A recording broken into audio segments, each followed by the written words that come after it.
വസ്തുക്കളുടെ ഊർജ്ജവൽക്കരണം. രോഗശാന്തി എളുപ്പമാക്കുന്നതിന് വേണ്ടി രോഗി ഉപയോഗിക്കുന്ന ജലം, ഭക്ഷണം, പച്ചമരുന്നുകൾ, ഔഷധങ്ങൾ, സ്പിരിറ്റ്, എണ്ണ, ഓയിൻമെന്റ്, ബാം, ലോഷൻ, ബാൻഡേഡ്, പഞ്ഞി തുടങ്ങിയ വസ്തുക്കളിൽ പ്രാണസന്നിവേശിപ്പിക്കാം.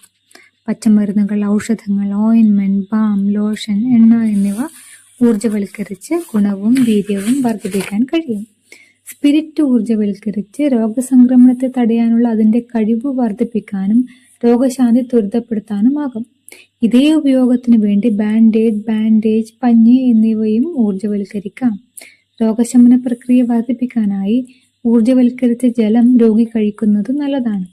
ചൂടുവെള്ളത്തെക്കാൾ പ്രാണ ആഗിരണം ചെയ്യുന്നത് തണുത്ത വെള്ളമാണ്. ഊർജ്ജവൽക്കരിക്കപ്പെട്ട എണ്ണ ഉപയോഗിക്കുമ്പോൾ അതിൽ അടങ്ങിയിരിക്കുന്ന പ്രാണോർജം അഥവാ ശമനോർജം, ഹീലിംഗ് എനർജി രോഗബാധിത ഭാഗത്തേക്ക് അല്ലെങ്കിൽ ചക്രയിലേക്ക് പരക്കുന്നു.